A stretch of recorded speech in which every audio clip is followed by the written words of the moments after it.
Eh bien, rebonsoir à toutes, rebonsoir à tous. On se retrouve pour un nouveau numéro des petites histoires de l'au-delà avec Sandrine, que j'accueille de suite. Salut Sandrine. Salut Jeff. Enfin, on se dit salut, mais ça fait 3 heures qu'on est ensemble quand même. Hein. Voilà, c'est juste pour les auditeurs, on va dire. Voilà. On se dit bonjour. On se dit bonjour. Bonjour, tu vas bien? Oui, très bien, Jeff. Pas besoin d'appeler le docteur, non, tout va bien. Tout va bien. Bon, bah c'est bien alors. Voilà, alors, on se passe une petite chanson le temps de... Oui. Le temps d'appeler la première personne, Nicolas, qui va nous parler de... Donc en fait, Nicolas qui voit des objets qui bougent chez lui. Ah bon? Oui. C'est pas le truc avec la... Des objets qui se déplacent. Ça marche pas l'avant d'air, quoi, ça marche pas tout seul. Non, c'est pas ça. Ah d'accord. Bon, allez, on va s'écouter un... je vous ai mis un petit Yannick Noah, Ma colère, c'est le tout dernier Yannick Noah. Donc Ma colère, et puis on se retrouve de suite après avec le petit Nicolas. Enfin non, Nicolas, pardon. Yannick Noah, une chanson antiraciste tout simplement. Hein. Voilà. Alors, là, on vient d'avoir un petit message de Mamounette Laurence, Amazing Grace, donc c'est le générique hein, de l'émission. Ma chanson que j'aime, magnifique. Mais magnifique émission. Bon, te remercie Laurence. D'ailleurs, je pense que on va accueillir ton fils de suite là, Nicolas. Salut Jeff, salut tout le monde. Salut Nicolas, tu vas bien? Moi ça va. Donc ça va. Nous aussi ça va, impeccable.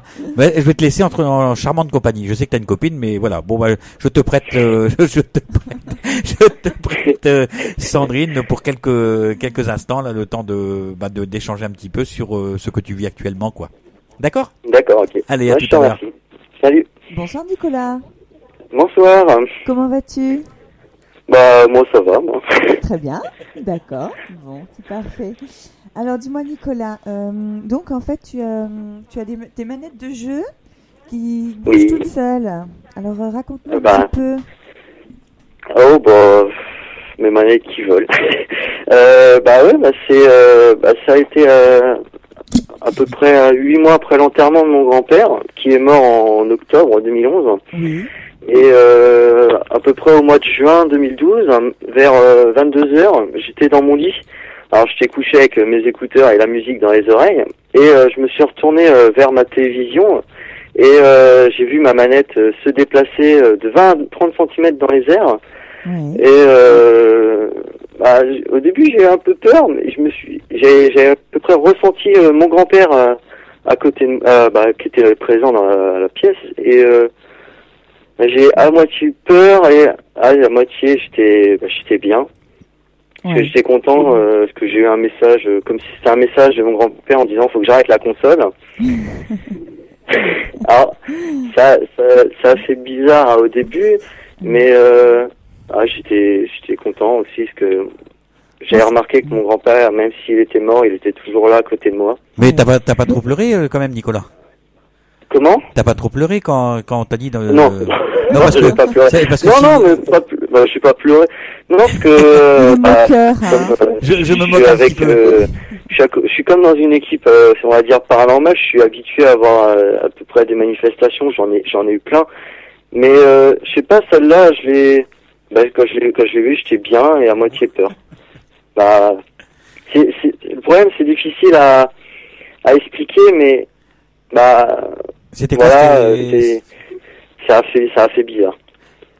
Oui, en fait, j'étais en train de préparer un jeu de mots, mais alors ça a capoté quelque chose de bien. Je disais parce que si t'avais pleuré, il aurait fallu qu'on te console.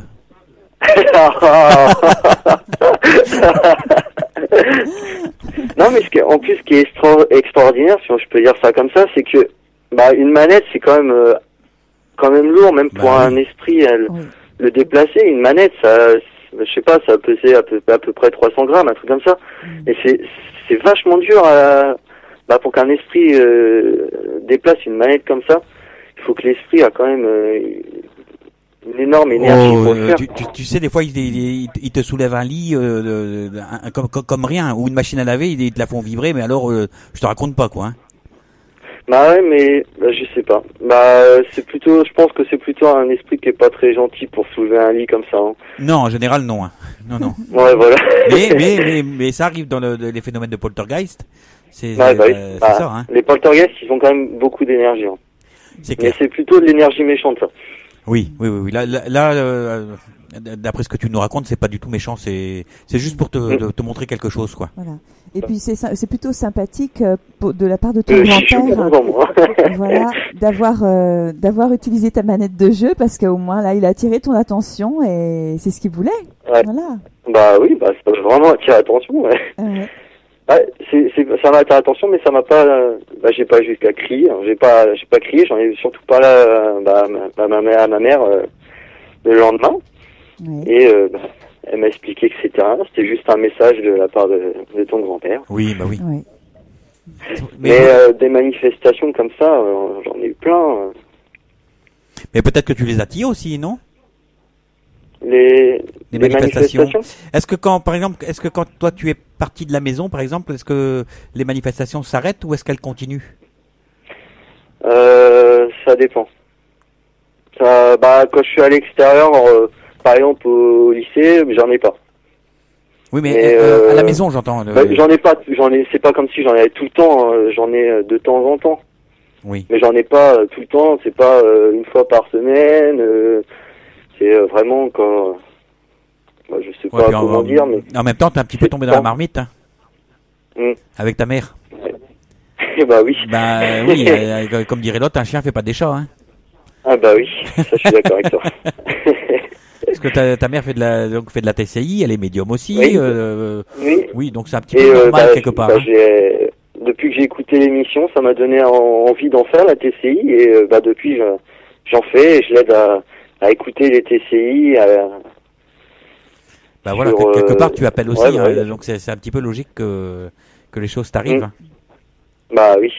Oui, c'est pas comme si j'en avais peur, hein, je les accepte. Hein. Mais oui, c'est normal. Mais je pense que tu dois être aussi un canal quelque part. Hein. Les choses n'arrivent pas par hasard. Tiens, tout à l'heure, Médeline qui parlait du hasard, non. Les choses n'arrivent jamais par hasard. Ouais, voilà. Oui. Tout en fait, tu appuies sur un bouton et ça vient. Allô? Allô? Oui, j'ai pas entendu ce que tu as dit. Je te disais, en fait, tu appuies simplement sur un bouton et puis les choses arrivent à toi. Hein. Ouais, je sais pas un bouton. Non. On va dire que c'est un bouton invisible où c'est ton esprit, ton inconscient qui appelle. Ouais. Voilà. Et donc c'est peut-être moi qui cherche à les avoir peut-être, mais j'ai pas encore découvert pourquoi je. C'est ce que je suis en train d'expliquer. C'est ce que j'explique là. Je te dis que ton inconscient appelle malgré toi en fait. Voilà. Hein. Voilà. Ouais, mais le message que mon papy a donné pour la manette, c'est le message qu'il a fait passer, il a marché. Hein. Parce que maintenant la console est de moins en moins allumée. Hein. Il a réussi alors, c'est bien ça. Ouais, il a réussi. Et en plus, c'est maman qui est contente, elle fait des économies d'électricité, quoi. Bah voilà. On pense même pas à ça. Non, mais non, on pense juste que nos ados doivent être moins sur les consoles, ça, c'est vrai, ça, c'est vrai. Mais ça abrutit les gamins, trop de consoles, en fait. Il y en a qui jouent toute la journée. D'ailleurs, comment on les appelle, les gens qui vont trop sur les consoles? Alors, on les appelle soit des geeks, hein, mais ça, c'est plutôt pour... il y a un autre nom, les no. Ou sinon, il y a des no-life. Les no-life.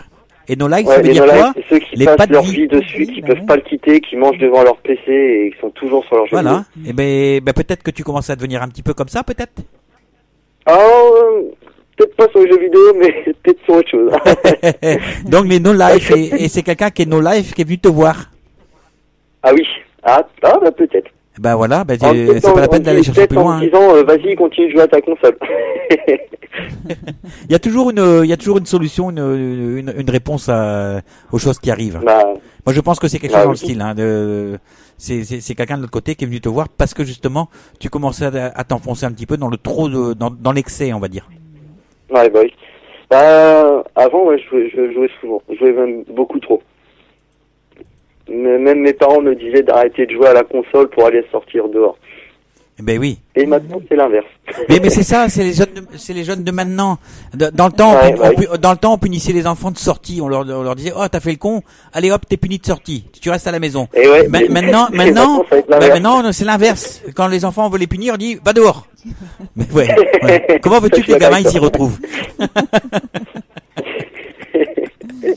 Il y a plus les choses ont complètement changé, hein. Ouais. Bah, les temps changent. Voilà. Et comment toi tu vis ça alors le fait de est-ce que tu peux vivre avec les objets qui bougent et tout ça? J'imagine qu'il n'y a pas eu que la manette. Non, il n'y a pas eu la manette. Si vous voulez, je peux vous en citer plein. Bah vas-y quelques-uns quoi parce que ça alors peut. Moi j'ai eu un jour on discutait avec Laurence, ma mère, sur mon avenir et ce que j'étais perdu, je savais pas quoi faire plus tard, je savais pas dans quelles études aller. Et à un moment, il y a la porte qui était fermée qui s'ouvre toute seule. Mais elle s'est ouverte toute seule, en douceur, pas violemment en claquant. Elle s'est ouverte toute seule. Après, j'ai eu sur ma télé, j'étais en train de jouer, et tout d'un coup, mon son s'est coupé tout seul. Alors la télécommande, bien sûr, je l'avais pas à côté de moi. D'accord. Ouais. Après, j'ai eu aussi la console qui s'est éteinte. Alors, je sais pas pourquoi, c'est lié aux jeux vidéo là. Ma console s'est éteinte toute seule. Après, c'était, il y a un petit bout de temps aussi, une chaise qui est tombée. Bah, un bruit de chaise qui est tombé. Alors, avec mon frère, on est descendu en bas. Oui. Et aucune chaise s'est déplacée, tombée par terre. Tout était rangé à rien. Eh ben. Alors, on s'est posé des questions. On en a parlé à Laurence, ma mère, le lendemain. Elle a rien entendu. Mais non, c'était et pas après, il y en a eu un autre, c'est un bruit dans les carreaux. Alors, je sais plus c'était quand. C'était ma belle-mère, ma mère, pardon, qui discutait avec une amie et elle a entendu au début frapper à la porte, c'est ce qu'elle nous a raconté, quelqu'un qui frappait à la porte et son amie, elle a commencé à s'inquiéter et a dit à ma mère, qu'est-ce que c'est que ça? Et Laurence a dit, non, t'inquiète pas, c'est rien.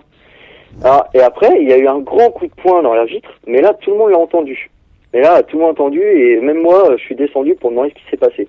Et on a compris direct que c'était quelqu'un qui voulait donner un message.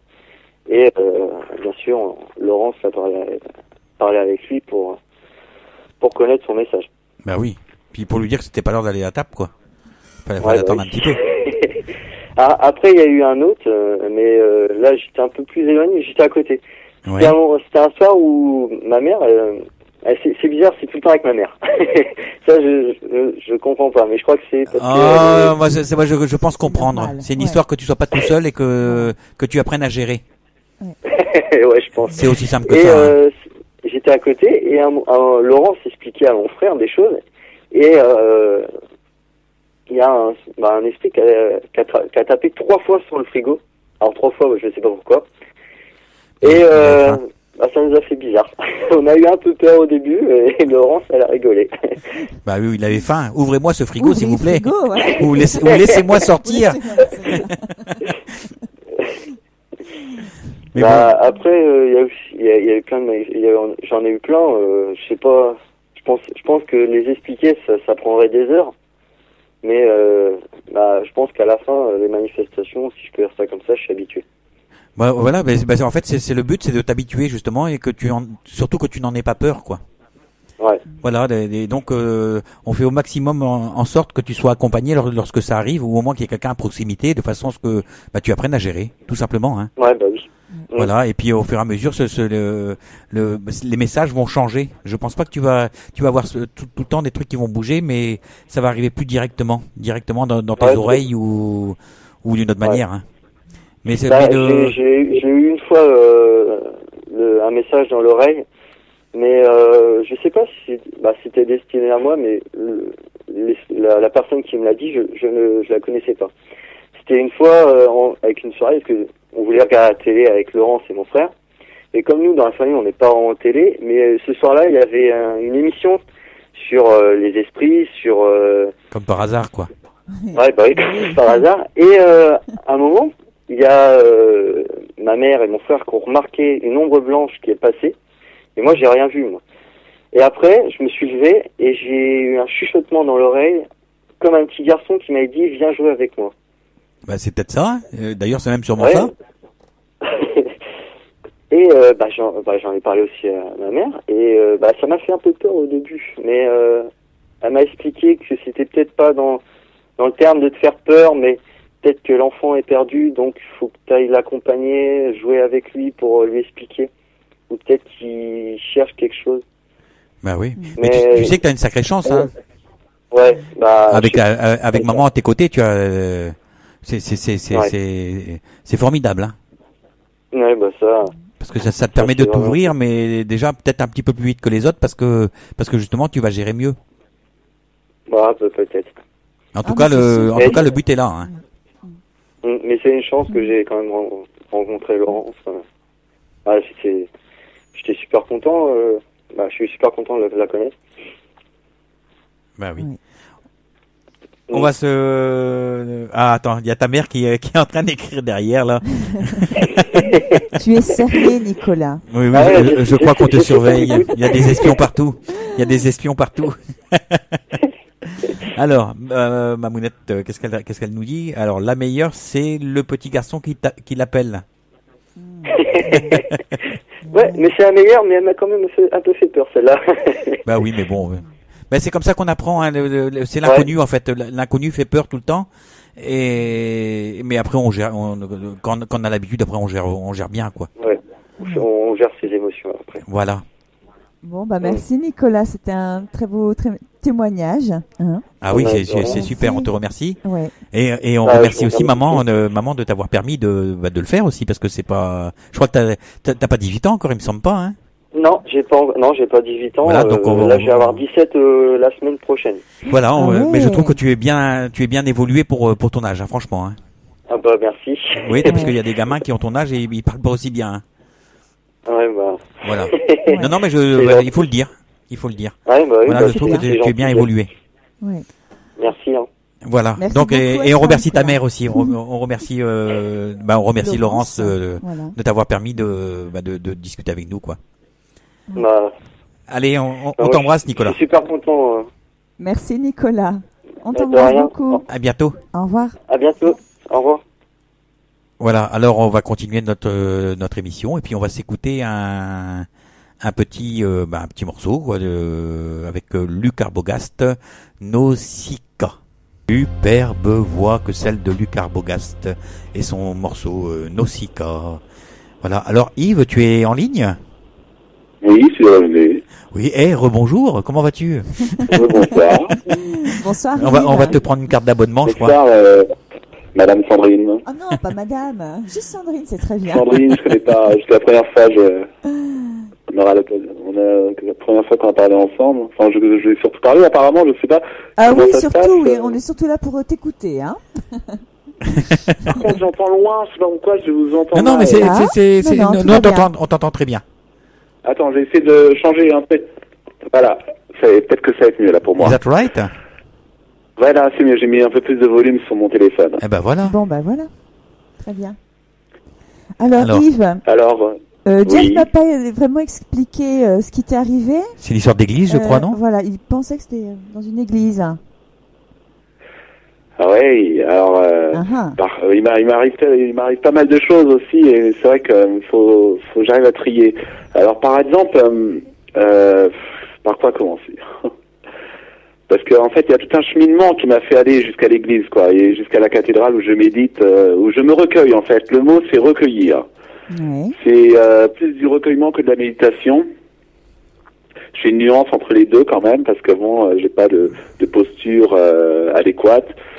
Je rentre à l'intérieur de moi-même, j'émets quelques prières, donc à la fois on va dire c'est un mélange entre prière, recueillement et méditation. C'est bon, voilà, il y a pas de règle quoi, il y a pas de, c'est selon l'inspiration et selon la pensée du moment où je me laisse aller en même temps et puis voilà, je pense. J'ai une pensée pour telle ou telle souffrance, parce que moi j'en ai pas. En tout cas, j'en ai pas visible, ni matériel, ni je peux dire que je suis plutôt un bienheureux.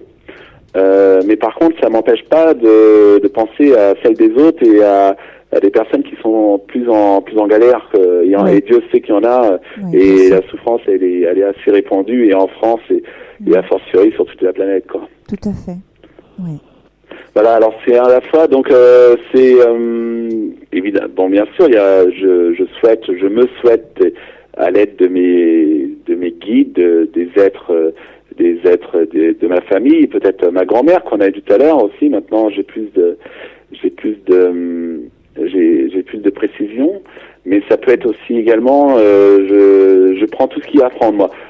Les E.T., des E.T. qui sont avec nous, les élémentaux aussi qui sont tout autour de nous, les esprits de la nature, auxquels je crois, évidemment, enfin beaucoup de choses. Ça peut être aussi, après les anges, oui, les anges, un ange qui peut être à la fois un ange qui s'appelle Méiel, par exemple, selon, il peut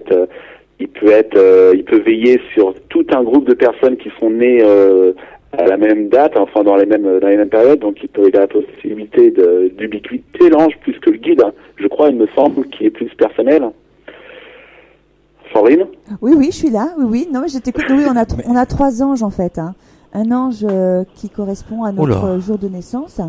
L'ange émotionnel. Oui. Voilà. Un ange qui correspond à notre heure de naissance. Oui, faut demander ça à Médeline. Et un ange en fonction de tous les 5 jours, il y a un ange en fait différent en fonction de la période où on est né. Oui, l'ange gardien, quoi. Voilà. On change d'ange gardien tous les 5 jours. On a 3 anges en fait. Oui, après il y a l'ange, je sais pas, l'ange émotionnel, je sais plus comment il s'appelle l'autre. Le 3e.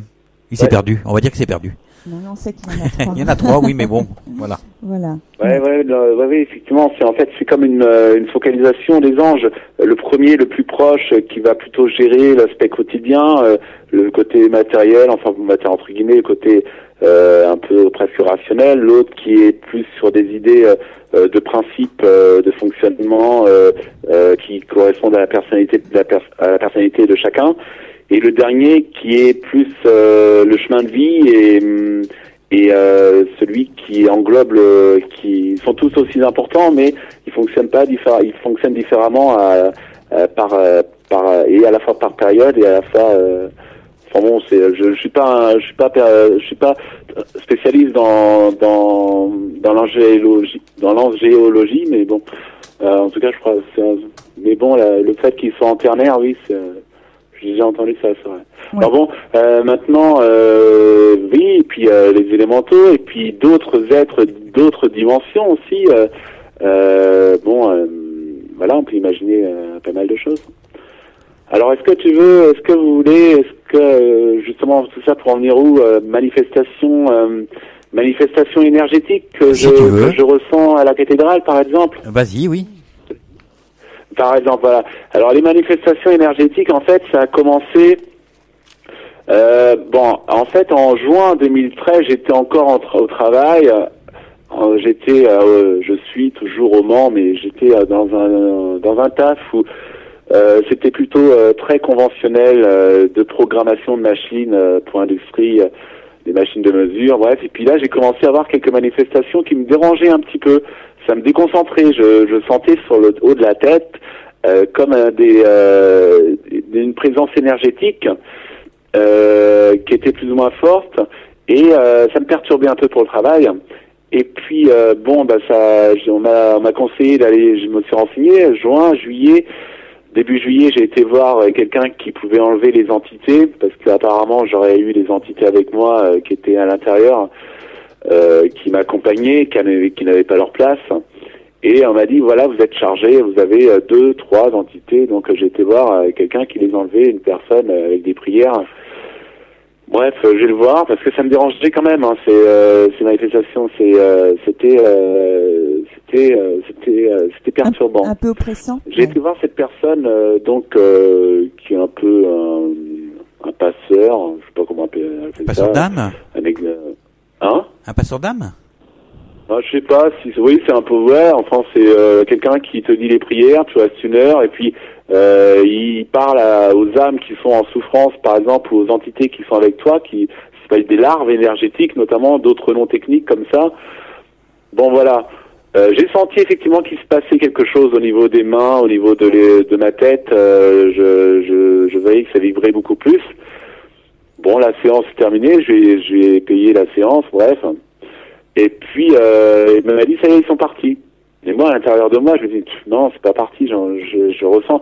Et oui, effectivement, quand je suis parti de sa maison, j'avais toujours cette présence énergétique qui était là, cette énergie, donc je reprends vite, mais moi, ça servait à rien, quoi. Voilà, hein, j'étais bien emmerdé. Bon, bah, du coup, fin juillet, je passe les jours parce que c'était toujours présent, ça arrivait par moment, et puis, c'était assez déconcentrant, quoi. Déconcertant aussi. Et puis fin juillet, fin de CDD, j'arrête mon travail parce que ça convenait plus. Je convenais plus au travail, et puis ça me convenait plus. Bref, ça arrange tout le monde que je parte.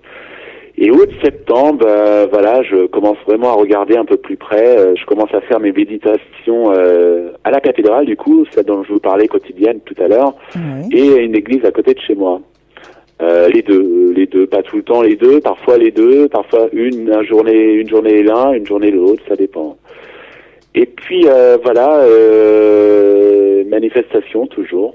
Bon, ça me prenait les mains, ça me prenait le corps, puis après ça s'en allait. Alors j'ai consulté pléthore de médiums, de guérisseurs, j'ai essayé de me renseigner auprès de chez moi ce qu'il y avait. Et puis en fait, je passe août, septembre toujours, septembre, octobre, août, septembre d'ailleurs. Je me souviens, là, il s'est manifesté, mais pas à l'intérieur de ma personne, mais à l'extérieur de moi. Je voyais, par exemple, des ombres, des entités, des plutôt noires. Je me dis, qu'est-ce que c'est que ce truc, hein, quelque chose qui était un peu négatif, mais bon, très peu, j'ai vu très peu, mais ça m'est arrivé d'en voir. Mais surtout, le plus incroyable, c'est le lit qui vibrait. Quand je dormais parfois le soir, j'avais mon lit qui faisait des vibrations, des petites vibrations, mon matelas, plus ou moins fort. Voilà, ça durait un certain temps. Donc j'étais un peu inquiet. À ce moment-là, c'est vrai que je me disais, je sais pas comment me dépêtrer de ce truc-là. J'avais ce matelas, j'arrivais pas, je contrôlais rien, hein, ça arrivait, ça commençait à bouger, je m'endormais, je sentais ces vibrations dans le matelas, Et puis, alors j'ai purifié la maison, j'ai oublié de dire ça, j'ai purifié, j'ai mis de l'encens, j'ai mis de l'eau que j'ai bénie, j'ai fait tout ce qu'il fallait faire, enfin voilà. Et puis voilà, et puis ça s'est passé. Ça s'est passé août, septembre, donc là on est en novembre 2013. Les vibrations se sont arrêtées. J'avais moins d'oppression, j'avais toujours des vibrations, mais j'arrivais mieux à je les trouvais plus agréables.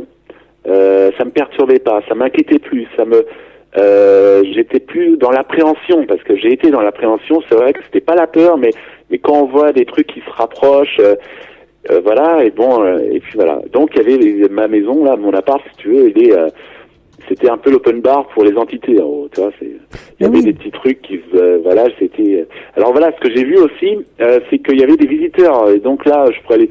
C'est vrai que en septembre, octobre, novembre, on est en novembre, voilà, toute cette période-là, je voyais éventuellement les petits visiteurs, c'est-à-dire des êtres désincarnés, des entités qui sont là, et voilà, et je les vois, je vois leurs yeux, elles clignent des yeux comme toi, comme vous, comme tout le monde, tout et un chacun.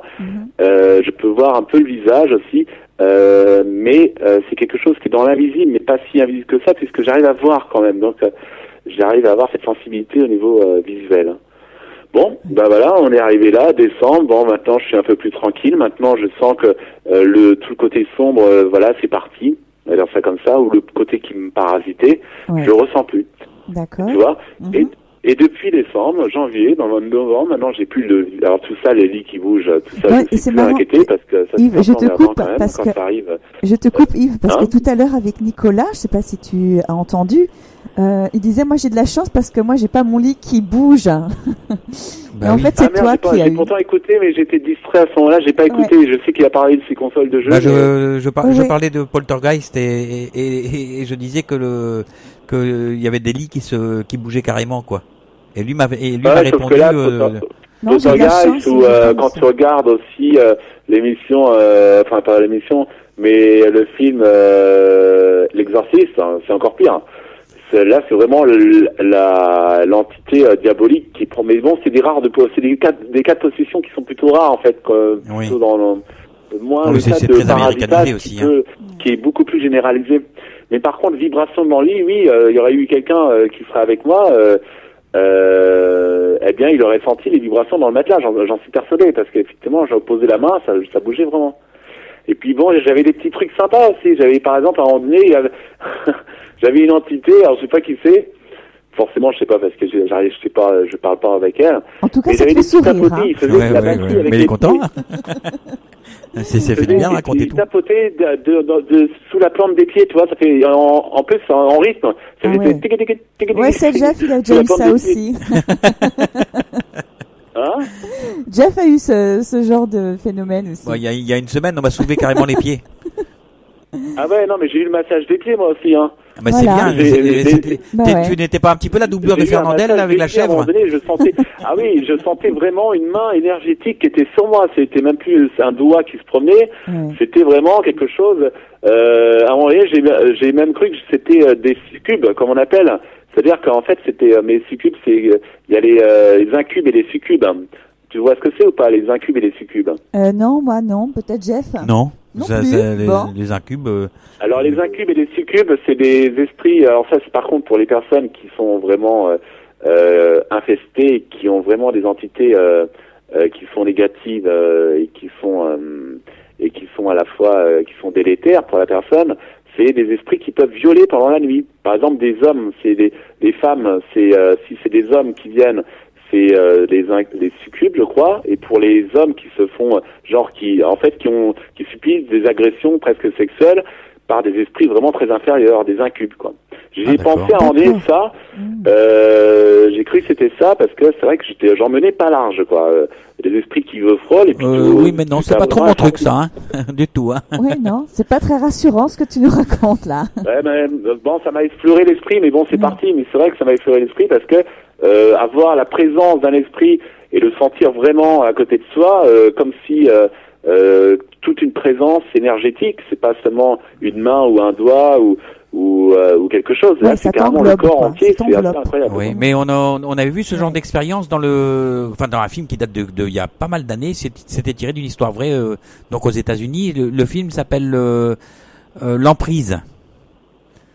Ah, possible, ouais. Voilà, et c'est une dame qui est suivie par une entité. D'ailleurs, ils sont à 3, hein. Il est même pas tout seul. L'entité n'est pas seule. Ils sont à 3. Il y a une grande et 2 petites. Et elle se fait carrément violer, quoi. Voilà. Ouais, mais bon, faut pas trop alimenter ce genre de choses parce que je trouve pas que c'est très positif, voilà, on va dire. C'est plutôt négatif. Ouais.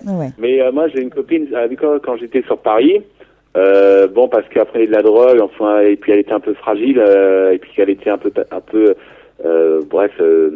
fragilisée au niveau de son esprit, son énergie en fait. Oui. Ça lui arrivait pendant à me raconter ça qu'elle avait des esprits qui venaient, voilà, et puis c'était souvent. Enfin voilà, pour revenir à moi, pour parler justement puisque il s'agit de ce que je ressens. Maintenant, quand j'ai médité ou quand j'ai me recueillir, plus particulièrement, c'est plutôt le mot, quand je peux, c'est-à-dire presque tous les jours, demain je vais y aller à la cathédrale du Mans, je sais que dès que je rentre, là, tout d'un coup, la présence énergétique dans les mains grandit.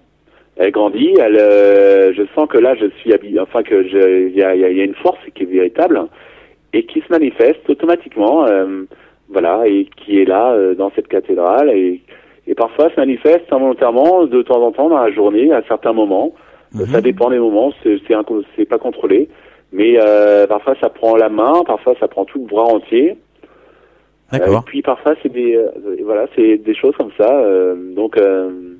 Je m'en suis servi une fois pour le chien dont je parlais encore il y a 3 semaines, un mois maintenant, que j'ai réussi qu'on a réussi. Enfin, moi, on est tous des artisans. Après tout, on est des outils. Hein. Eh bien, là-haut, par mon outil, par ce que je suis, eh bien, ils ont réussi il y a eu une énergie de guérison du chien, de soin en tout cas, de soulagement de l'arrière-train du chien. Et curieusement, quand j'ai reçu le chien, en fait, la patrouille l'a emmené 2 minutes avant, aucune énergie, rien. Je me dis bon, on va bien voir. Hein. Et puis au moment où le chien est arrivé, il s'est posé. D'abord, il était debout. Hop, c'est monté directement.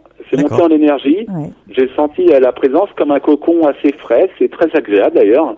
Quand il fait chaud, c'est bon. Et puis comme là, il va faire de plus en plus chaud, eh bien, je vais avoir la clim à l'œil. C'est sympa. Parce que moi, ça se manifeste d'un côté assez frais, le truc. Eh bien, voilà. Et puis après, je fais au ressenti. Je laisse les mains à un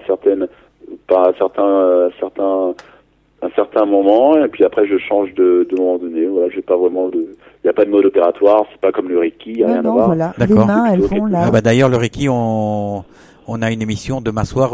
J'interviewe une praticienne de Reiki de m'asseoir pour l'émission de la démo. Ouais, t'as trouvé, à titre informatif, voilà quoi. Ouais.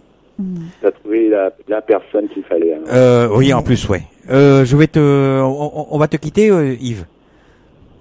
D'accord. On va te quitter, mais gentiment. Mais gentiment, parce que l'heure, elle tourne. L'heure, elle tourne, c'est vrai, et il y a encore deux autres personnes après. Mais non pas sans te donner l'information sur les anges gardiens. Voilà, alors parce que quelques petites recherches. Oh, même pas. J'ai demandé sur Facebook et puis il y a des âmes charitables qui sont venues à mon secours. Et t'as reçu il y a quelque temps, il y a 2 semaines, une dame là qui a parlé des anges gardiens. Oui, elle a son émission maintenant. Pour l'instant, elle fait une rubrique sur les anges gardiens à midi et à 16h. Et d'ici peu, on va décaler aussi un de ses rendez-vous le soir, de façon à ce que les personnes qui écoutent la radio le soir. Du nord de la Bretagne, du Normandie ou... Non, elle est de Nantes, du côté de Nantes, Medellin. À ne pas confondre avec la chanson de Chuck Berry, Maybelline. Voilà. Maybelline, ouais. Oui, what can to be true. Et voilà, alors je vais une blague. Non? Comment? Il veut nous raconter une blague. Une blague pour terminer, très courte. Très courte alors, hein. Non, en fait, c'est une devinette. C'est comment on appelle un psychopathe dans un champ de maïs. Oh là là. Moi, je suis très mauvaise pour les blagues. Un grand couscous. Non, je sais pas. Non, c'est un serial killer. Oh elle est mignonne. Elle est mignonne. Bon, alors, avant de te quitter, je vais quand même te donner les anges gardiens. Alors, il y a l'ange physique ou ange gardien, l'ange émotionnel ou ange du cœur, l'ange spirituel ou ange de l'esprit. Alors, je lis rapidement, hein. L'ange gardien, l'ange physique est l'ange de notre monde matériel. Il nous enseigne sur notre relation avec le monde qui nous entoure, sur notre comportement face aux réalités concrètes et aux expériences de la vie et sur la meilleure manière de les appréhender. L'énergie de l'ange physique nous accompagne dans les réalités quotidiennes et nous aide à mieux nous affirmer dans la matière, à mieux comprendre les épreuves et les leçons de notre programme de vie. Après, on a l'ange émotionnel, c'est l'ange du cœur et de l'âme. Il nous enseigne sur la manière de ressentir et d'exprimer notre être intérieur. L'énergie de l'ange émotionnel nous accompagne dans tous les aspects affectifs de notre vie en nous guidant à travers les expériences intérieures, nos émotions, nos sentiments, nos désirs. Il nous aide à mieux comprendre le cœur de notre programme de vie. Après, on a pour finir donc l'ange de l'esprit ou l'ange ou l'ange spirituel. Alors l'ange de l'esprit est l'ange de notre dimension supérieure, de notre part divine. Il est l'inspirateur de notre âme et lui donne la lumière, l'illumination intérieure. Il nous soutient dans la compréhension de notre chemin spirituel et son énergie nous accompagne dans le service aux autres. Il nous montre le but de notre programme de vie. Voilà. J'ai fait vite. Voilà, on va te quitter sur ces petites informations, Yves, et on va accueillir qui après nous allons accueillir Elena. Voilà. Je te souhaite une bonne soirée, Yves. Et puis merci pour le remplacement au pied levé. Hein. Voilà, c'était c'est super sympa. T'inquiète pas, et puis Yves, il a plein de choses à raconter. Et Yves, voilà. Au revoir. Bonne Merci, soirée. Yves. Salut Yves. Salut. Alors nous on va continuer avant d'accueillir donc Elena, on va continuer notre petite soirée avec Florent Pagny et les murs porteurs parce qu'on a toujours besoin de quelque chose qui nous soutient. Voilà, on va continuer avec Elena. Elena, tu es là? Oui, bonsoir. Salut, comment vas-tu? Bonsoir Elena. Ça va et vous? Ça va, tranquille. Oula, j'ai mis le son un petit peu fort là, je crois. Voilà. On va plus avoir de tympan avant la fin de la soirée. Oui, ah là là là là. J'ai un écho. Non, oui, c'est bon. Si tu as un écho, Bon, c'est ça parce va, que... un écho, j'ai pu. Voilà, c'est... Est-ce que tu as ton ordinateur allumé près de toi? Oui. Voilà, il faudrait baisser le son, tout simplement. Oui, c'est bon. Voilà, C'est tout bon. super. D'accord. Alors, Alors Elena, donc tu vas nous parler donc de ta NDE. Oui, c'est ça. on va avoir la chance d'avoir Ouais. 2 NDE, parce qu'après toi, il y a encore une autre personne qui va raconter une NDE aussi avec Maria. D'accord. Voilà. Ok. 2 NDE ce soir, super. Alors dans quelles circonstances elle s'est manifestée cette NDE, Elena? Ouais. Alors donc, à l'âge de 5 ans, en fait, j'ai eu une appendicite qui a été mal diagnostiquée. Oui. Donc, j'ai frôlé la péritonite. Oh. Ouais. Donc, voilà. Donc, j'ai été hospitalisée d'urgence. Donc, je me souviens être entrée dans le bloc opératoire sur un brancard. On m'a posé un masque sur le visage. Je me suis endormie. Oui. Je me suis sentie flotter, monter. Mhm. Et donc à ce moment-là, j'ai aperçu mon corps inerte sur la table d'opération, donc avec des médecins qui l'entouraient. Donc je me suis pas approchée, je désirais pas m'en approcher à ce moment-là. Mhm. Et puis donc je me sentais vraiment bien, paisible. Et donc j'ai été attirée plus haut. Je suis partie de la pièce et je me suis retrouvée dans un endroit très sombre. Donc où je ne faisais qu'avancer, je flottais, je volais, et donc j'étais très légère, hein, comme une plume. Donc il y avait plein de petites lumières blanches qui défilaient à toute allure autour de moi, et donc une belle lumière au fond de cet endroit qui ressemblait à un tunnel. Oui. Et donc, je m'approchais de cette lumière lentement et pourtant, j'avais l'impression d'avancer super vite. Voilà, donc j'étais super intriguée. Il me tardait de pouvoir la traverser, cette lumière. Et puis, donc cet endroit, il me paraissait familier. J'avais la sensation de rentrer chez moi. Et donc, en arrivant devant cette merveilleuse lumière, parce qu'elle est vraiment super belle, on se sent super bien attiré. Donc, j'ai pu apercevoir des ombres, des silhouettes humaines et du mouvement à travers. Oui. Et donc, à ce moment-là, j'ai été comme repoussée ou retenue. Mhm. Donc, je me suis éloignée très très vite de cette lumière. Je suis repartie en arrière. Donc voilà, donc j'ai pas vu d'être de lumière, de guide, j'étais toute seule dans ce tunnel, ouais. Oui, et en même temps, tu étais très jeune, hein? 5 ans. Bah oui. J'étais très jeune, j'avais Oui. 5 ans, donc ouais. Et tu en gardes un souvenir très... comment dire, très détaillé. Bah, Enfin, c'est quand même pas mal. Il y a une chose qui m'a frappé quand tu as parlé. Tu parlais de comment dire ça, de 2 allures différentes. C'est tu parlais dans le tunnel que ça allait vite et en même temps tu allais doucement. Ouais. Là j'ai pas en fait ça Bah, c'est-à-dire que la lumière que je voyais au fond du tunnel, je m'en rapprochais vraiment lentement. Et j'avais pourtant cette sensation d'aller très très vite. c'est marrant. Donc, Ou alors ouais. est-ce que c'est pas le fait que tu allais vite mais que le tunnel était loin quoi en fait le long. Certainement, ouais. Certainement. Parce qu'il y a deux choses qui sont un peu contraires en fait, le fait de rapidité et de lenteur en même temps. Donc Ouais. j'essaie de trouver Mais quelque chose c'est-à-dire qui. que je pense qu'il me tardait tellement d'arriver face à cette lumière que elle me paraissait, elle me paraissait loin, très loin cette lumière.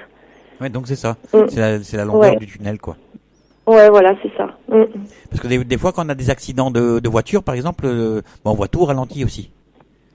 Et pourtant, ça va vite. Ouais. Ouais. C'est bizarre. Il doit y avoir quelque chose de l'esprit ou je sais pas trop là.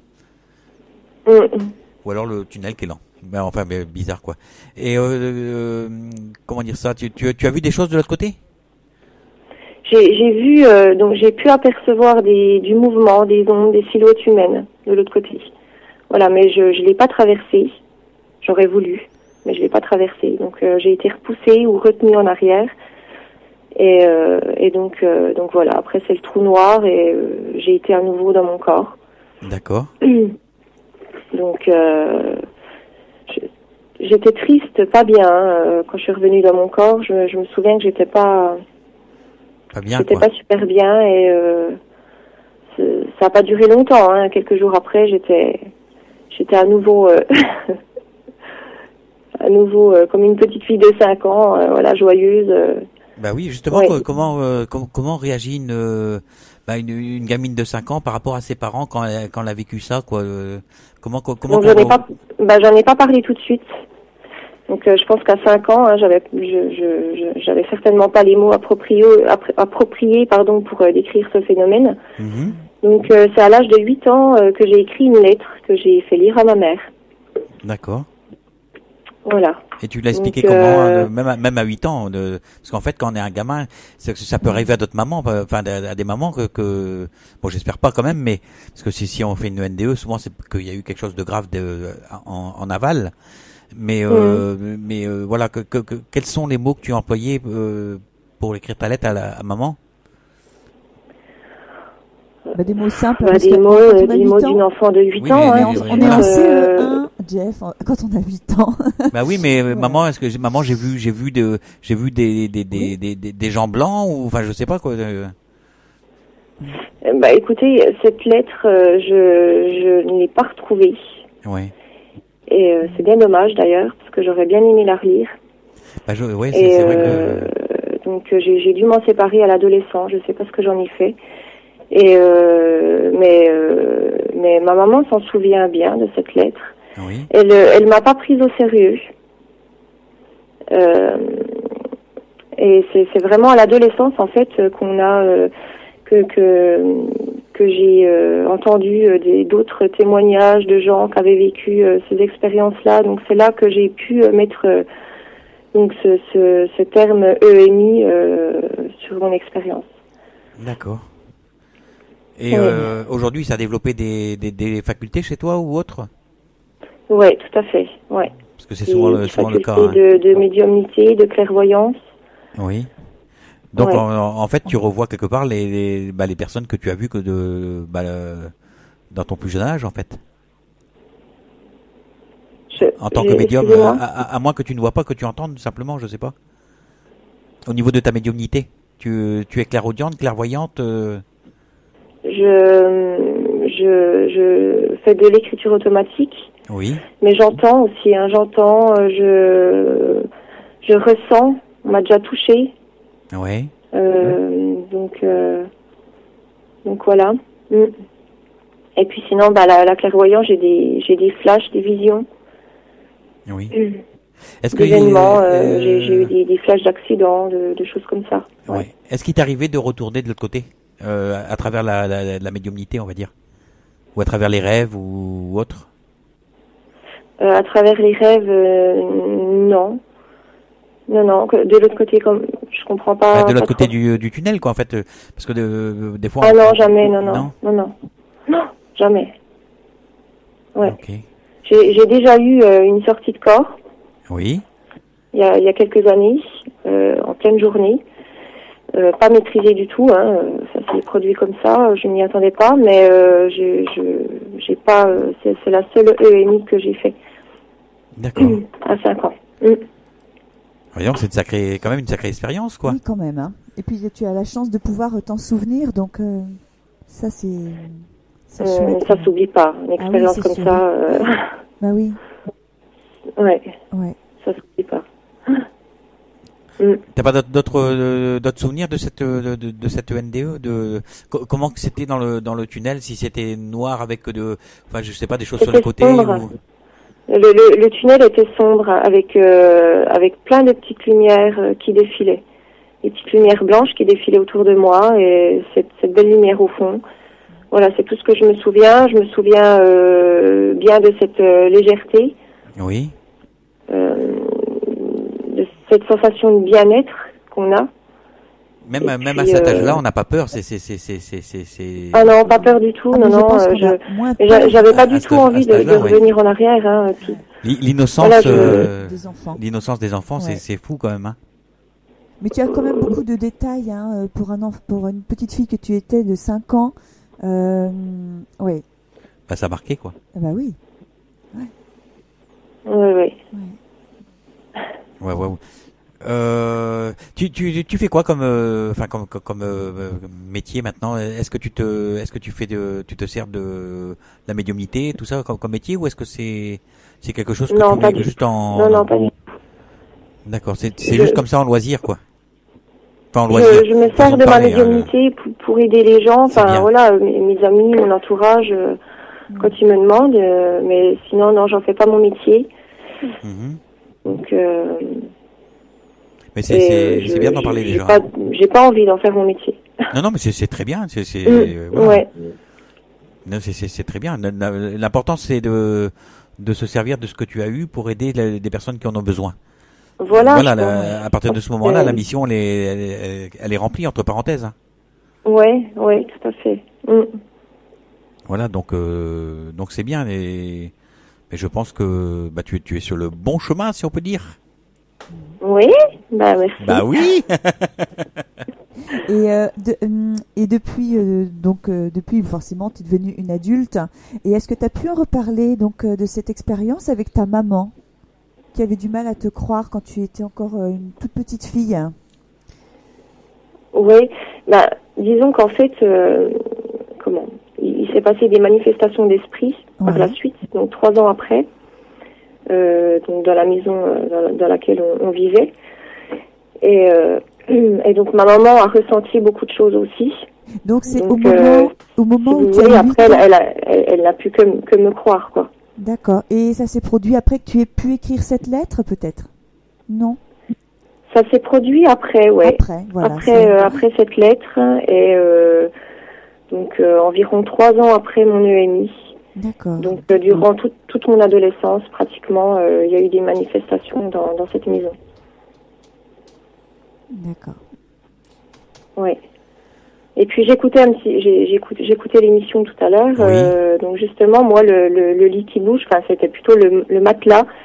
J'ai eu mon matelas qui s'est levé. Oh. Ah oui. C'était un matelas volant. Voilà. Il y en a qui ont des tapis volants. Toi, t'as un matelas volant. Ouais, non, j'en rigole, mais Non, on n'en rigole pas sur le moment. C'est très traumatisant, surtout à cet âge-là. Oui. D'avoir ce genre de phénomène, quoi. En fait, moi, je plaisante, c'est un petit peu pour dédramatiser. C'est juste oui, ça. Non, mais je comprends bien, ouais. Voilà, mais c'est vrai que ça fait peur. J'ai vécu ce genre de choses où moi, des coups de poing qui traversent le matelas, qui me rentrent dans le ventre. Tu vois, c'est un peu les mêmes choses. Bon, enfin, ça fait plus ça maintenant, hein, mais à une époque, ouais. Et tu étais une petite fille ou plutôt une adolescente à ce moment-là? Je rentrais dans l'adolescence, on va dire. D'accord. Ouais. Donc les signes étaient de plus en plus présents. Ils se manifestaient un peu plus. Ouais. En fait, plus les années passaient et plus je ressentais de choses.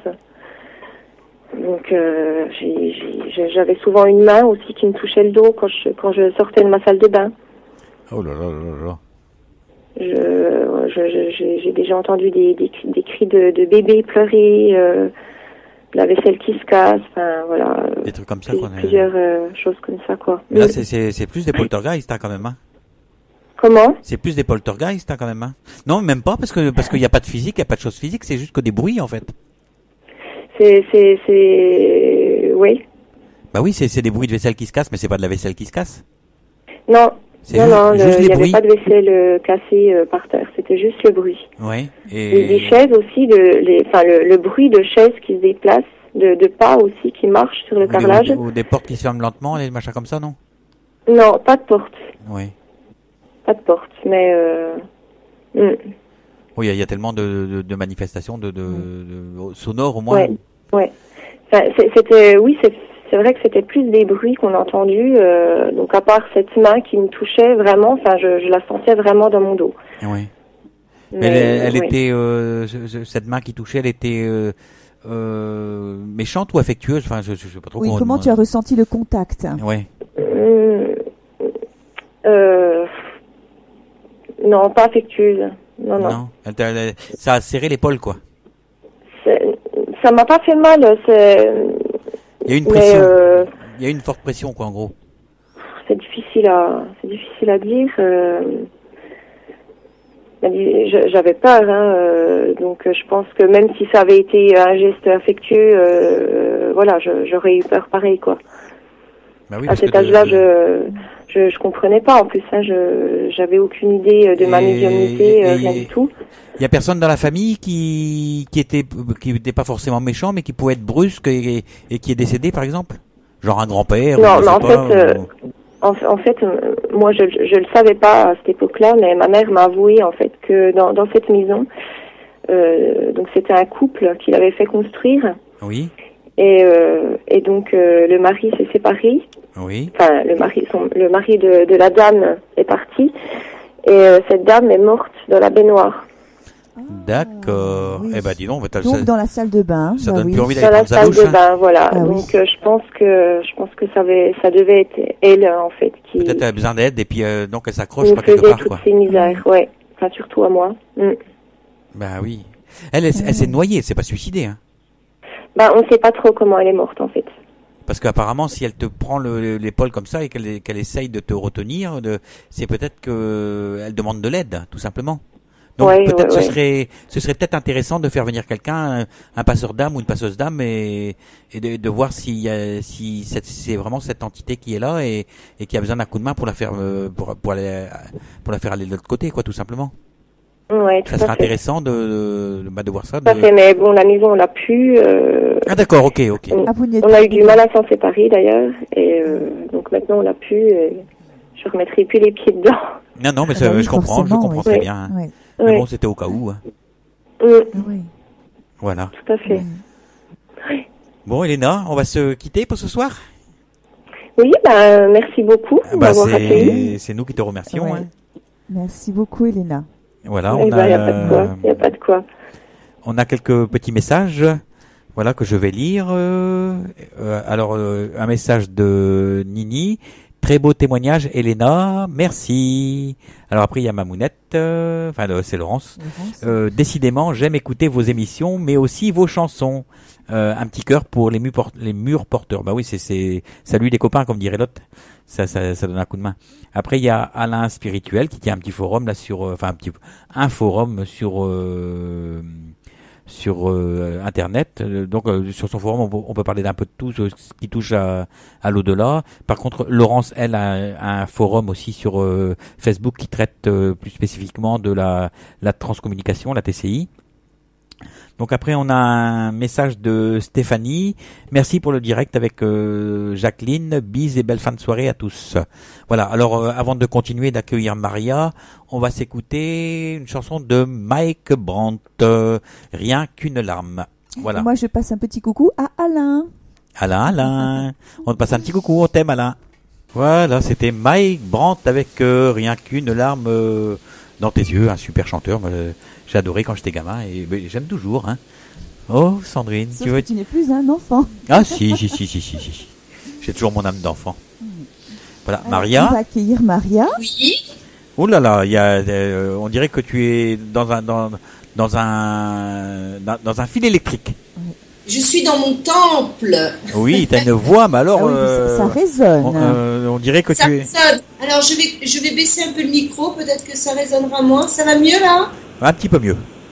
Bon, par contre, moi, je vous entends pas très, très bien. Bah oui, mais bonjour le Portugal, au fait, hein.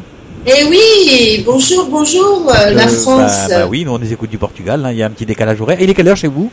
Il est 21h41, une heure de moins. Ben nous il est un petit peu 22h42. Ah ouais. Bah ça y est, 42, ça y est. Voilà. Adriana? Non? Allô? Oui, je te disais si c'était pas Adriana 42. Si, bah si, bien sûr. Bon, bah tu fais un gros bisou à Mr. Rémi. Yes. Hein? Yes, je fais un gros bisou à tout le monde. Voilà, et je vais te laisser un petit peu avec Sandrine. Ok, d'accord. Alors Maria. Bonsoir Sandrine. Bonsoir Maria. Alors tu vas nous parler donc d'une NDE en fait. Alors pour être honnête, je sais pas trop comment commencer parce que j'écoutais Elena, je crois. Oui. Oui. Et ça m'a rappelé quelques petits souvenirs d'enfance. Mm-hmm. Et j'ai le sentiment d'avoir vécu des choses, en fait des NDE peut-être pas successifs, mais peut-être en aurais-je vécu deux, allons nous dire. Bon, on va raconter une et puis on verra après. Alors je vais raconter celle qui me paraît la plus intéressante entre guillemets. Ok, oui. Bien que je ne sois pas certaine que ce soit une NDE, parce que je vais sans doute décevoir tout le monde, mais moi je n'ai pas vu de tunnel, pas du tout. Mais donc, tout le monde ne voit pas. Hein. À l'âge de 25 ans, j'ai eu un accident qui était relativement grave. J'ai eu un accident de voiture. En fait, avec mon véhicule, je me suis retrouvée dans de l'eau, dans une écluse. Et la voiture a coulé directement dans l'eau en pleine nuit. Et donc l'eau a pénétré instantanément dans le véhicule. Donc c'est une précision importante pour la suite. D'accord. Avant d'atteindre l'eau, j'étais donc au volant de cette voiture.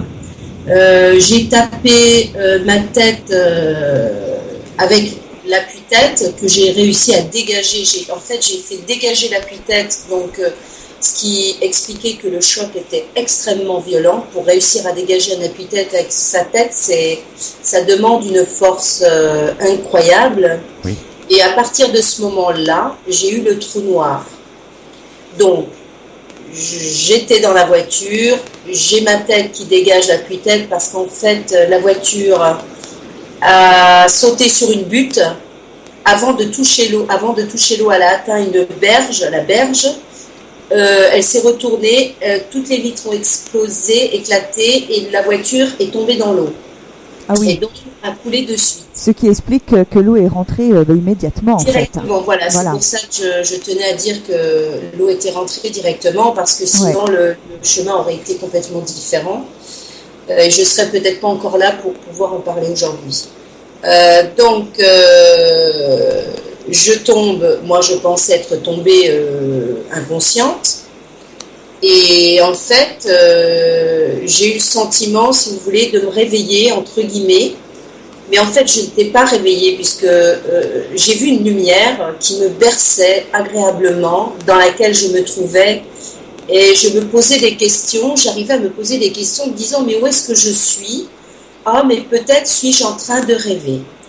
Et je sentais que je commençais à manquer d'air, parce que je n'arrivais pas à respirer dans l'eau, bien sûr.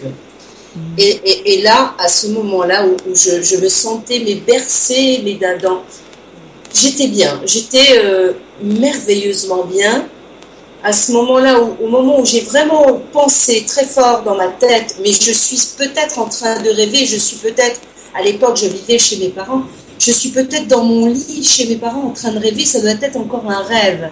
Ouais. Parce que je fais beaucoup de rêves, je rêve énormément, mes rêves, on a souvent le sentiment qu'ils sont réalité. Oui, tout à fait. Et à ce moment-là, j'ai encore cru que c'était un rêve. Donc je voulais continuer à rêver parce que j'étais bien, j'étais bercée dans cette lumière, j'étais mais dans un amour immense. Et à un moment, j'ai entendu une voix très forte me dire « Tu n'es pas en train de rêver, réveille-toi ». Oula, on se fait engueuler. Mais ça m'a choquée sur le moment et ça m'a réveillée. Et à ce moment précis, j'ai senti une bulle d'air devant ma bouche et j'ai pu ouvrir la bouche et respirer. Et je sentais que j'étais dans l'eau. Je n'ouvrais toujours pas les yeux car j'ai horreur d'ouvrir les yeux dans l'eau. Je ne les ouvre jamais. Et à ce moment précis, j'ai pris conscience de là où j'étais et de ce qui m'était arrivé. Oui. Je savais précisément que j'avais eu un accident, que j'étais dans ma voiture et qu'il fallait que je m'en sorte.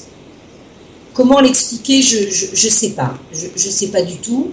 À ce moment précis, donc j'ai eu cette fameuse bulle d'air qui était devant la bouche. J'ai respiré très fort. J'ai réussi à enlever ma ceinture de sécurité et à sortir de la voiture et remonter à la surface.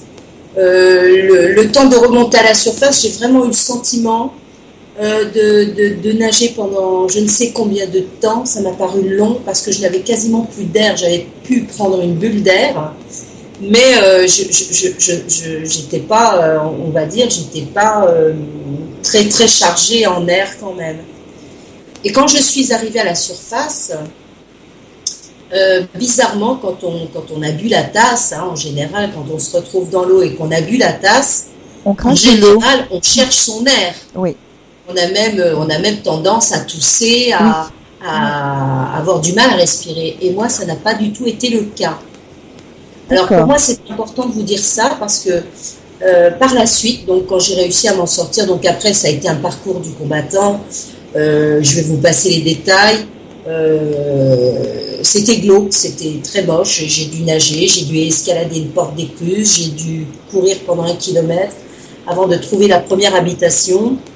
Et tout ça en étant ensanglantée. Donc je sentais la mort autour de moi parce que malheureusement un être est décédé dans cet accident. Cet être était à mes côtés. Oui. Et donc quand j'ai été après quand on a appelé les pompiers, j'ai été donc dans le pendant je ne sais quoi, bien après une demi-heure, j'ai eu les pompiers. Oh oui, ça a bien duré 3/4 d'heure avant que les pompiers n'arrivent. Et donc les pompiers ont trouvé très bizarre et ça m'a un peu choquée quand je les ai entendus dire mais je comprends pas, elle n'a même pas eu de manque d'oxygène. Elle n'est pas du tout en manque d'oxygène. Et à l'hôpital, quand je suis arrivée à l'hôpital, par contre, j'ai eu de grosses diarrhées parce que j'avais ingurgité énormément d'eau du canal. Par contre, je n'avais pas une seule goutte d'eau dans les poumons. Oui, mais en même temps, Maria, quand on a un bébé, on a les poumons qui sont remplis d'eau. Oui, non, j'en avais pas d'eau. J'en avais pas du tout. Mais c'est passé dans l'estomac et après dans les selles, non? Non, même les médecins parce que j'ai posé beaucoup de questions après, les médecins ont été très étonnés de constater justement que j'avais eu beaucoup d'eau dans le ventre. Oui, donc dans l'intestin, forcément. Partout dans le ventre, voilà. J'avais beaucoup d'eau, et que j'avais réussi à respirer sans avoir d'eau dans les poumons et sans m'être noyée. Déjà, le fait que je ne me sois pas noyée était pour eux miraculeux. Donc voilà ce que j'ai vécu et c'est pour ça c'est cette voix, c'est cette force avec laquelle cette voix m'a dit mais tu n'es pas en train de rêver, réveille-toi. C'était pas le moment. On me disait c'était pas le moment, il fallait absolument que je me sorte de cet endroit. Donc c'est que tu avais soit tu avais arrêté, t'étais en arrêt respiratoire ou arrêt cardiaque momentané, ou soit tu avais de l'eau dans les poumons. C'est obligé, sinon tu. Non, je n'avais aucune. Mais pour aller de l'autre côté, il faut quand même il faut qu'il y ait des fonctions cérébrales ou cardiaques qui s'arrêtent. Je suis incapable, si tu veux, d'expliquer réellement comment une personne peut respirer tout en n'ayant pas d'eau dans les poumons et en ayant de l'eau dans l'estomac. Je sais pas comment expliquer. Je sais ce que c'est, Maria. Avec le prénom que tu as, ça peut être que la main de Dieu. Voilà. Moi, je sais que j'ai vécu quelque chose d'extraordinaire. D'ailleurs, j'ai cherché à comprendre d'où venait cette lumière. J'ai pensé que c'était la lumière de mon tableau de bord de la voiture. Et on m'a expliqué, ceux qui ont récupéré le véhicule m'ont dit non, ce n'est pas possible parce que la voiture, en touchant l'eau, tous les circuits électriques s'éteignaient. Donc, j'ai vraiment cherché à comprendre et je me suis rendue à l'évidence.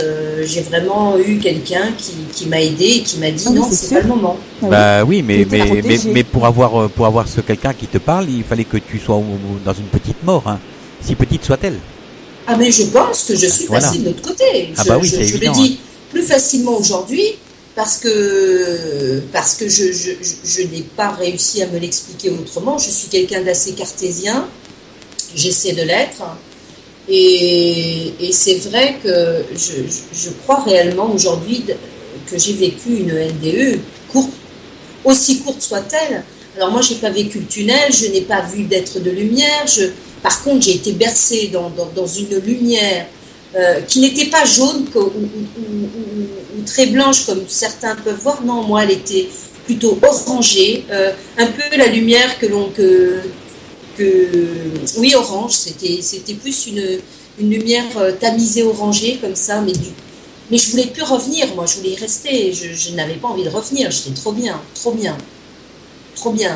Et à partir de là, j'ai compris, d'ailleurs je le dis souvent à ma mère, maman, on est très bien de l'autre côté, il faut surtout pas avoir peur d'aller de l'autre côté, parce que on est très bien.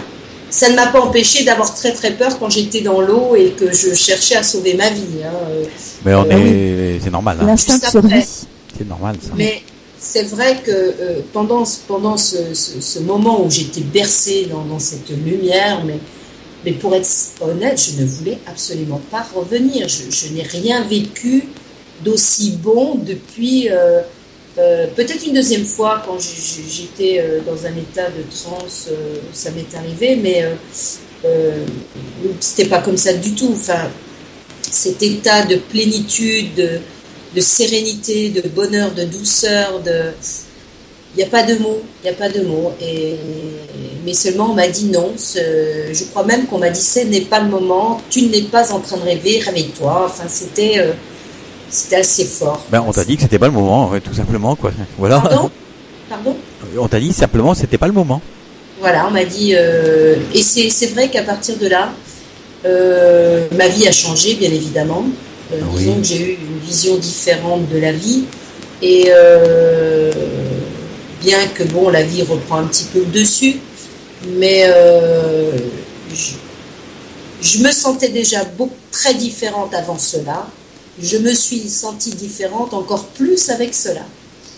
Donc, c'était quelque chose de particulier à vivre, franchement. Et en même temps, autant c'était difficile parce qu'il y a quand même eu le décès d'une personne, autant j'ai remercié Dieu de m'avoir fait vivre cette expérience. Oui. Parce qu'elle n'était que positive malgré tout. Oui. Et ça permet de porter un nouveau regard aussi sur tout ce qui nous entoure et sur la vie, tout simplement. Et ça m'a surtout permis de me recadrer parce que j'étais à l'époque une jeune fille, une jeune femme, ou enfin entre les deux, à 25 ans, de me recadrer parce que ça fait du bien parfois de prendre des claques de cette nature justement pour se recadrer. Oui, ça permet de prendre du recul. Oui. Pardon ? J'ai dit ça permet de prendre du recul. Oui. Aussi. Ah, Maria, il y a Stéphanie qui vient de nous envoyer un message et je trouve que son raisonnement n'est pas bête du tout. Elle dit comme ça, elle est peut-être morte avant d'arriver dans l'eau, ce qui expliquerait l'absence de... Oui, elle a raison. Oui, elle a raison, parce que je dois quand même dire une chose. Je voulais pas trop rentrer dans les détails. Merci Internet. Prendre trop de temps, mais il est vrai que quand j'ai compris, parce que j'ai entendu le dernier souffle de la personne qui était à mes côtés, car il a eu une fracture du rocher, j'ai entendu son dernier souffle, je l'ai compris lorsqu'il est mort. À ce moment-là, moi, j'ai tapé la tête contre mon appui-tête, et là, j'ai dit, mon Dieu, pardonne-moi pour ce que j'ai fait. Je suis tombée dans le coma, enfin, dans ce qu'on voudra, mais je suis partie. Voilà, c'est Stéphanie c'est Stéphanie Nini qui a mis ça sur Facebook. Elle a certainement raison. Donc je la remercie parce que je ne vois que ça. Ah oui, ça permet de faire le lien. Le noir est arrivé au moment où j'ai dégagé la tête avec mon appui-tête. Ça a été comme si on me coupait la batterie, il n'y avait plus rien. C'est ce qui t'a sauvé la vie en quelque sorte. Pardon ? Je dis, c'est peut-être ce qui t'a sauvé la vie en fait, qui t'a empêché d'avoir de l'eau dans les poumons. Ah mais complètement, ouais, je pense, ouais.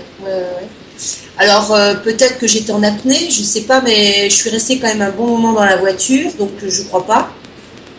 Puisque non, c'était pas possible, j'ai dû rester plus de 10 minutes, 20 minutes, j'en sais rien, je sais pas combien de temps je suis restée dans la voiture. Je suis restée longtemps. En tout cas, t'étais bien inconsciente, t'étais en NDE, hein, t'étais dans une NDE, hein, tout simplement. Hein. Je pense, oui, pense. Oui, effectivement, je pense. Et j'étais bien, hein, c'est fabuleux d'aller de l'autre côté, c'est génial. Parfois, oui. je suis... Mais en même temps, on est bien ici aussi. Hein.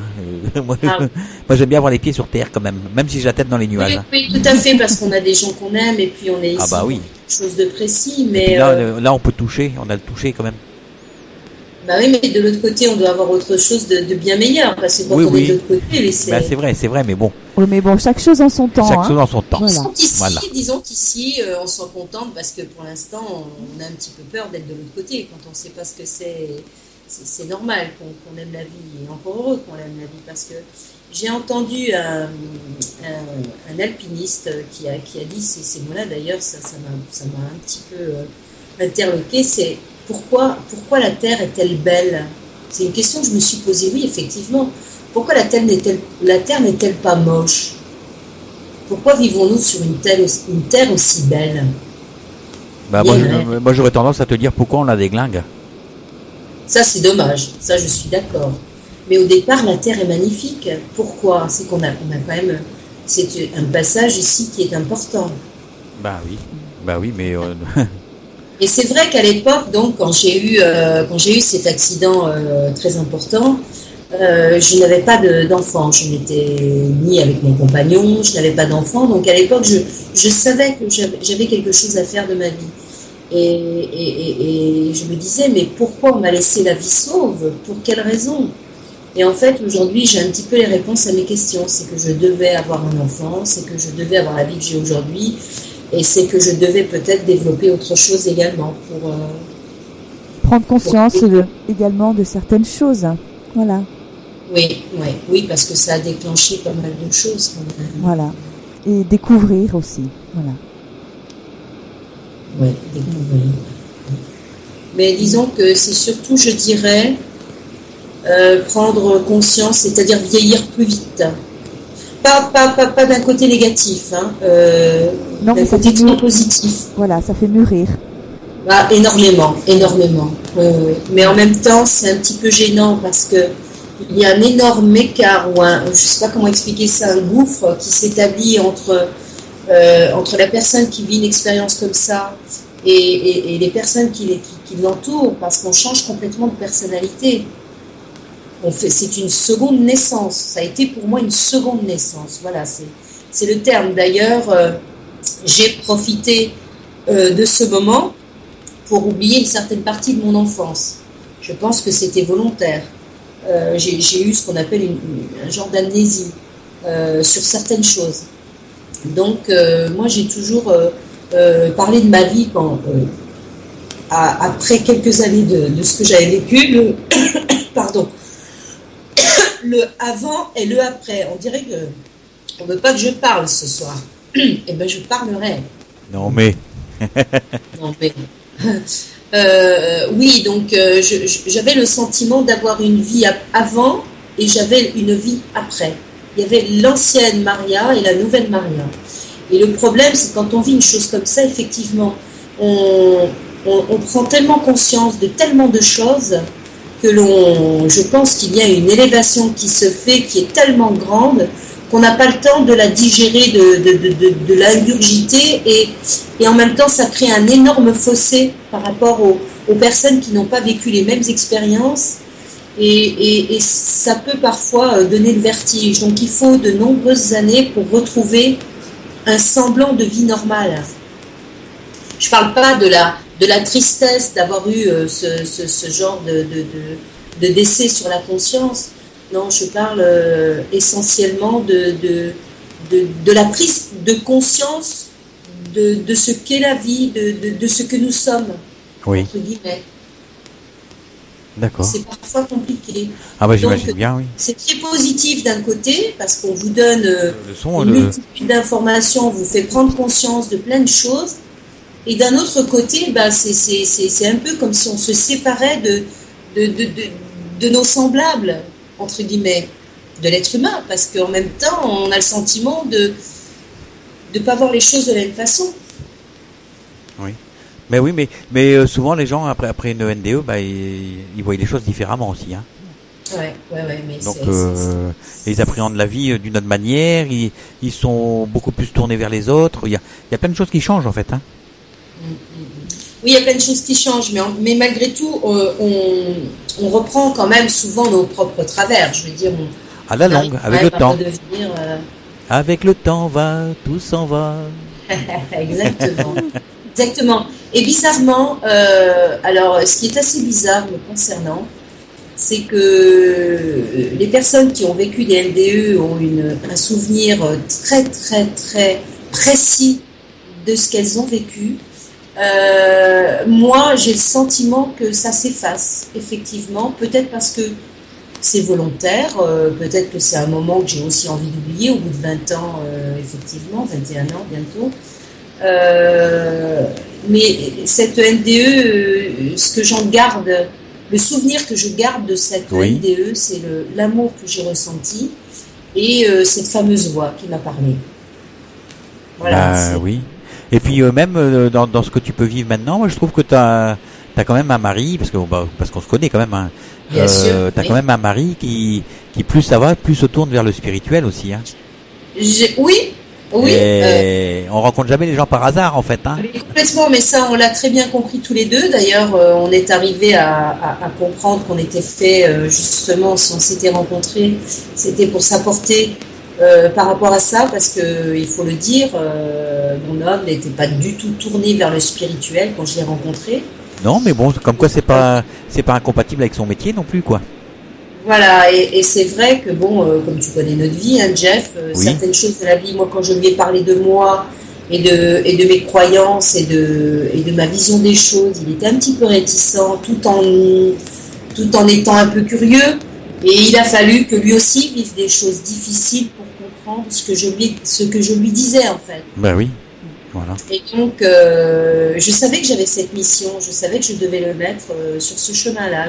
Aujourd'hui, avec le recul, je sais que c'était une de mes missions. Ben voilà, mais mission pas accomplie, mais en bonne voie.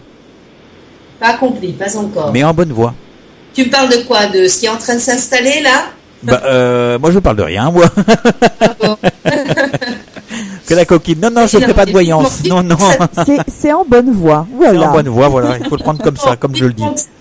Vivre ça se mette en place, parce que il est vrai que les choses qui se mettent en place, alors je ne sais pas si c'est normal, si c'est pas normal, mais c'est très très fatigant, et il y a des épisodes où il n'y a rien qui se passe, donc c'est perturbant parce qu'on retourne dans le doute. Ben, surtout toi, je pense, hein. Oui.